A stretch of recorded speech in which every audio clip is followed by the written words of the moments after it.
Syria के दमिश्क अंतर्राष्ट्रीय हवाई अड्डे पर इजरायल ने बमबारी की। लेबनान को जहाजों से आपूर्ति रोकने के लिए हवाई हमले करने की आशंका। फिलिस्तीनी अधिकारियों का दावा, वेस्ट बैंक में इजरायली सेना ने जेनिन के 5 लोग समेत 7 लोगों को मार डाला।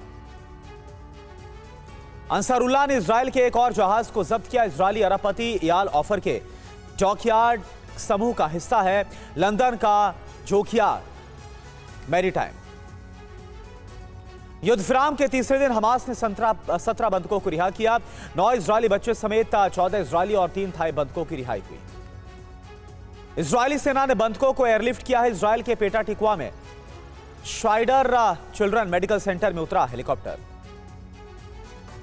हमास ने 4 साल की लड़की समेत 2 अमेरिकियों को रिहा किया। अमेरिकी बंधक की रिहाई पर बाइडेन ने जताई खुशी।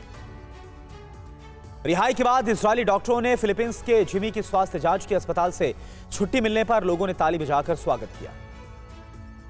इजरायल से रिहा होकर वेस्ट बैंक पहुंचे 39 फिलिस्तीनी कैदी रामल्ला में लहराए गए हमास और इस्लामिक जिहाद के झंडे लोगों ने कंधे पर उठाकर स्वागत किया।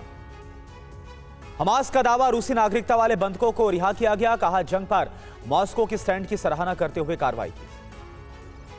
युद्ध विराम के दूसरे दिन छोड़े गए बंधक घर पहुंचे। रिहाई के बाद बेटी नोआम के साथ परिवार से मिली शेरोन, नम हुई परिवार वालों की आंखें। हमास के राजनीतिक ब्यूरो के सदस्य गाजी हमद का ऐलान, सारे फिलिस्तीनियों को रिहा करने पर छोड़ देंगे सभी बंधक। नेतन्याहू ने कतर को दिया आश्वासन, इजरायल में नहीं करेगा हमास नेताओं की हत्या। मध्यस्थता कर रहे कतर ने रखी शर्त। मिस्र के विदेश मंत्री समेह शौरी और ब्लिंकन ने इजरायल हमास युद्ध विराम पर चर्चा की। यूएनएससी के प्रस्ताव को लागू करने पर जोर दिया गया। व्हाइट हाउस के राष्ट्रीय सुरक्षा सलाहकार जैक सुलिवन बोले, 4 दिवसीय युद्ध विराम के विस्तार से इंकार नहीं, युद्ध विराम बढ़ाना हमास पर निर्भर। बाइडेन के बयान पर हमास के नेता ओसामा हमदान ने कहा कि अमेरिका के पास इजरायल को रोकने की क्षमता है। युद्ध विराम की अवधि बढ़ाना समस्या का हल नहीं।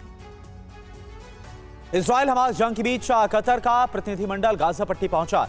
प्रतिनिधिमंडल में गाजा पट्टी के पुनर्निर्माण के लिए कतर समिति के सदस्य इसमें शामिल हैं। गाजा वासियों के लिए आईडीएफ का संदेश, युद्ध विराम के दौरान दक्षिणी गाजा जाने की अनुमति, लेकिन उत्तर नाजायज समुद्र और इजरायल में प्रवेश प्रतिबंधित है। ईरान सेना प्रमुख अब्दुल रहीम मौसावी का दावा, इजरायल का पतन स्पष्ट है। कहा, युद्ध विराम के लिए हमास ने सभी शर्तों को मानने के लिए मजबूर किया। रक्षा मंत्री योव गैलेंट का बड़ा दावा, उत्तरी इजरायल में मारे गए 100 से अधिक हिजबुल्लाह के सदस्य, दर्जनों चौकियां और हथियार डिपो तबाह। Syrian observatory for human rights का दावा, गोलान हाइट्स से सटे इलाके में तैनात है 700 ईरानी समर्थक और हिजबुल्लाह के लड़ाके। हमास ने आईडीएफ के दावों को माना। जंग में मारे गए कई वरिष्ठ कमांडर। उत्तरी गाजा ब्रिगेड के कमांडर अहमद घंडौर ने 3 कमांडरों के मारे जाने की पुष्टि की। इजरायली सेना का बड़ा दावा, उत्तरी गाजा में सहायता सामग्री ले जा रहे ट्रकों को रोक रहा है हमास। आईडीएफ प्रवक्ता ने तस्वीरों को जारी किया।